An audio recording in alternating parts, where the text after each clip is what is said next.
Tayọ̀tayọ̀ la fi kí wa káàbọ̀ padà sórí ètò Kílẹ̀ fèdè dá lọ́dún 2019. A kú àmójúbà ọdún tuntun.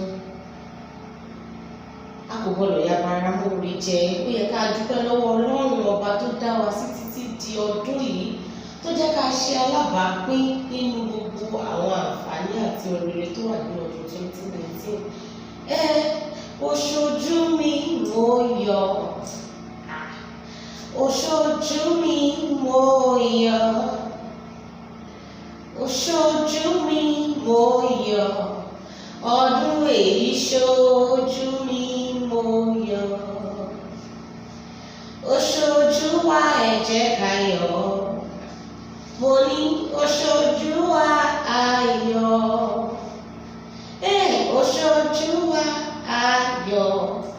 Ọdún èyí ṣojú wa ayọ̀. A dúpẹ́ lọ́wọ́ Ọlọ́run lẹ́ẹ̀kan sí ọba tó dá gbogbo wa sí títí di ọdún èyí.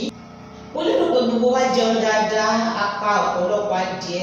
Àbúrò mi tiẹ̀ ní pé ìyá adìẹ tí mo pa tó bá dúró dè mí lọ́nà ọ̀run wọ̀ ní jẹ́ kí n wọ̀ ọ̀run rere. Gbogbo ló máa kígbe ẹ̀san o ẹ̀san, ṣùgbọ́n a dúpẹ́ tọ́nà ṣe wá léèyàn tá kì í ṣe ẹranko. Ọdún náà ti bẹ̀rẹ̀ báyìí, ó ti bẹ̀rẹ̀ sí í gbéra, ó ti ń gbéra. Ohun tó wù tó wà lọ́kàn wa kí 2019 ò jẹ́ fún wa, àti January láti máa pilẹ̀ṣẹ̀. Ẹnikẹ́ni kì í kọ́lé kó bẹ̀rẹ̀ látòkè, àti pilẹ̀ṣẹ̀ èèyàn ti máa ń kọ́ nǹkan tó bá fẹ́ kó tóbi, tó bá fẹ́ kó ṣe dáadáa. Ní kò pẹ́ kò jìnnà ni a máa kí ara wa kó palẹ̀ mọ́ ọdún tuntun tó mọ̀, ìyẹn ọdún 2020. Kí ni èrò ọkàn rẹ nínú 2019 yìí?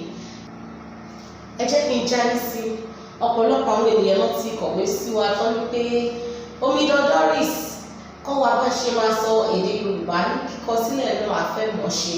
So we are going to be dedicating the first quarter of the year 2019 to teaching people the language of Yoruba, the prestigious language of Yoruba, how to read and write in Yoruba.